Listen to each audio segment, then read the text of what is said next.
ദിനവൃത്താന്തം 2-ാം അധ്യായം 1 മുതലുള്ള വാക്യങ്ങൾ. അനന്തരം ശലോമോൻ യഹോവയുടെ നാമത്തിനൊരു ആലയവും തനിക്ക് ഒരു അരമനയും പണിയുവാൻ നിശ്ചയിച്ചു. ശലോമോൻ 70,000 ചുമട്ടുകാരെയും മലയിൽ 80,000 കല്ലുവെട്ടുകാരെയും അവർക്ക് മേൽവിചാരകന്മാരായി 3,600 പേരെയും നിയമിച്ചു.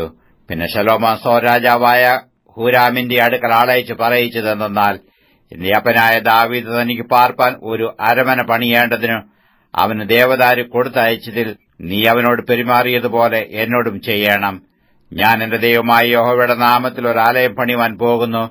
അത് അവന് പ്രതിഷ്ഠിച്ചിട്ട് അതിൽ അവന്റെ സന്നിധിയിൽ സുഗന്ധധൂപം കാട്ടുവാനും നിരന്തരമായ കാഴ്ചപ്പം ഒരുക്കുവാനും കാലത്തും വൈകുന്നേരത്തും ശബ്ബത്തുകളിലും അമാവാസ്യകളിലും ഞങ്ങളുടെ ദൈവമായ യഹോവയുടെ ഉത്സവങ്ങളിലും ഹോമയാഗം കഴിപ്പാനും തന്നെ. ഇത് ഇസ്രായേലിന് ഒരു ശാശ്വത നിയമമാകുന്നു. ഞങ്ങളുടെ ദൈവം സകല ദേവന്മാരെക്കാളും വലിയവനാകയാൽ ഞാൻ പണിവാൻ പോകുന്ന ആലയം വലിയത്. എന്നാൽ അവനു ആലയം പണിവാൻ പ്രാപ്തിയുള്ളവൻ ആർ? സ്വർഗ്ഗത്തിലും സ്വർഗ്ഗാതിസ്വർഗ്ഗത്തിലും അവൻ അടങ്ങുകയില്ലല്ലോ. അങ്ങനെയിരിക്കെ അവന്റെ സന്നിധിയിൽ ധൂപം കാട്ടുവാനല്ലാതെ അവനൊരു ആലയം പണിയേണ്ടതിന് ഞാൻ ആർ? ആകയാൽ എന്റെ അപ്പനായ ദാവീദ് കരുതിയവരായി എന്റെ അടുക്കൽ യഹൂദയിലും യെരൂശലേമിലുമുള്ള കൗശലപ്പണിക്കാരോടുകൂടെ പൊന്ന്, വെള്ളി, താമ്രം, ഇരുമ്പ്, ധൂമ്രനൂൽ, ചുവപ്പുനൂൽ, നീലനൂൽ എന്നിവ കൊണ്ട് പണി ചെയ്യുവാൻ സമർത്ഥനും കൊത്തുപണി ശീലമുള്ളവനുമായ ഒരു ആളെ എന്റെ അടുക്കൽ അയച്ചു തരേണം. ലബാനോനിൽ നിന്ന് ദേവദാരുവും സരളമരവും ചന്ദനവും കൂടെ എനിക്ക് അയച്ചു തരേണം. നിന്റെ വേലക്കാർ ലബാനോനിൽ മരം വെട്ടുവാൻ സമർത്ഥന്മാരെന്ന് എനിക്കറിവുണ്ട്. എനിക്ക് വേണ്ടുവോളം മരം ശേഖരിപ്പാൻ എന്റെ വേലക്കാർ നിന്റെ വേലക്കാരോടുകൂടെ ഇരിക്കും. ഞാൻ പണിവാനിരിക്കുന്ന ആലയം വലിയതും അത്ഭുതകരവും ആയിരിക്കണം. മരം വെട്ടുകാരായ നിന്റെ വേലക്കാർക്ക് ഞാൻ 20,000 കോർ കോതമ്പരിയും 20,000 കോർ യവവും 20,000 ബത്ത് വീഞ്ഞും 20,000 ബത്ത് എണ്ണയും കൊടുക്കും.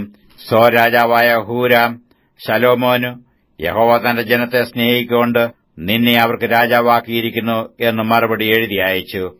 ഹൂരാം പിന്നെയും പറഞ്ഞത്, യഹോവയ്ക്ക് ഒരാലയവും തനിക്ക് ഒരു അരമനയും പണിയേണ്ടതിന് ജ്ഞാനവും ബുദ്ധിയും വിവേകവുമുള്ള ഒരു മകനെ ദാവീദ് രാജാവിന് നൽകിയവനായി ആകാശവും ഭൂമി ഉണ്ടാക്കിയവനായി യിസ്രായേലിന്റെ ദൈവമായ യഹോവ വാഴ്ത്തപ്പെട്ടവൻ.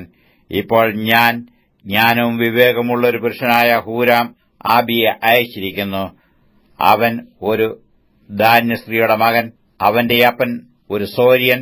പൊന്ന്, വെള്ളി, താമ്രം, ഇരുമ്പ്, കല്ല്, മരം, ധൂമ്രനൂൽ, നീലനൂൽ, ചണനൂൽ, ചുവപ്പുനൂൽ എന്നിവ കൊണ്ട് പണി ചെയ്യുവാനും ഏതുവിധം കൊത്തുപണി ചെയ്യുവാനും നിന്റെ കൗശലപ്പണിക്കാരോടും നിന്റെ അപ്പനും എന്റെ യജമാനുമായ ദാവീദിന്റെ കൗശലപ്പണിക്കാരോടും കൂടെ അവനെ ഏൽപ്പിക്കുന്ന ഏത് കൗശലപ്പണിയും സങ്കൽപ്പിപ്പാനും അവൻ സമർത്ഥനാകുന്നു.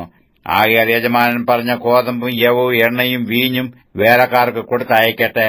എന്നാൽ ഞങ്ങൾ നിന്റെ ആവശ്യം പോലെയൊക്കെയും ലബാനോനിൽ നിന്ന് മരം വെട്ടി ചെങ്ങാടം കെട്ടി കടൽ വഴിയായി യാഫോവിൽ എത്തിച്ചു തരും. നീ അത് യെരൂശലേമിലേക്ക് കൊണ്ടുപോകണം. അനന്തരം ശലോമോൻ ഇസ്രായേൽ ദേശത്തിലെ അന്യന്മാരെ ഒക്കെയും തന്റെ അപ്പനായ ദാവീദ് എണ്ണി നോക്കിയതുപോലെ എണ്ണം എടുത്താറെ 1,03,600 പേർ എന്ന് കണ്ടു. അവരിൽ 70,000 പേരെ ചുമട്ടുകാരായിട്ടും 80,000 പേരെ മലയിൽ കല്ലുവെട്ടുകാരായിട്ടും 3,600 പേരെ ജനത്തെക്കൊണ്ട് വേല ചെയ്യിപ്പാൻ മേൽവിചാരകരായിട്ടും നിയമിച്ചു.